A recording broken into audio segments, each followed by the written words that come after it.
Salut, c'est JP de Comptoise Radio. Samedi 14 et dimanche 15 mars, Luxeuil accueille le futur du basket français avec les quarts et demi-finales de Coupe de France U18 avec l'Asvel, la JDA Bourgogne-Dijon, Gravelines Dunkerque et Antibes. L'entrée est gratuite. Le futur du basket français vous donne rendez-vous samedi 14 et dimanche 15 mars au Palais des Sports de Luxeuil-les-Bains. Comptoise Radio, conseil d'expert. Bonjour Jean-François Huot. Bonjour à toutes et à tous. Du cabinet d'expertise comptable Agiliance à Luxeuil-les-Bains.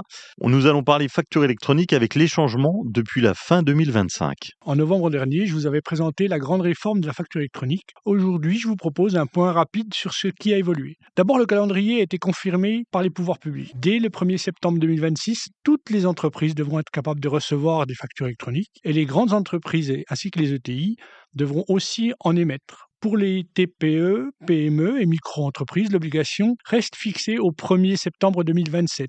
C'est-à-dire qu'au 1er septembre 2027, toutes les entreprises devront disposer d'un logiciel susceptible de créer une facture électronique. Autre évolution importante, l'administration a publié début 2026 la première liste officielle des plateformes agréées permettant de recevoir, d'émettre et de transférer les données de facturation. Cette liste contient déjà plus d'une centaine de plateformes, ce qui permet désormais aux entreprises et aux indépendants de commencer à choisir leur futur outil de travail. Enfin, les autorités ont clarifié un point essentiel. Une facture électronique, ce n'est pas un PDF envoyé par mail, mais un document structuré, conforme aux normes européennes, transmis via une plateforme certifiée. Cette précision a été rappelée par le ministère de l'Économie début 2026. Enfin, plusieurs communications officielles ont insisté sur les bénéfices attendus, des traitements plus rapides, des erreurs réduites et à terme un délai de paiement plus court. En résumé, depuis novembre, le calendrier est maintenant totalement stabilisé, la liste des plateformes agréées est disponible et les entreprises sont invitées à se préparer concrètement en choisissant leurs futurs outils et en adaptant progressivement leurs process.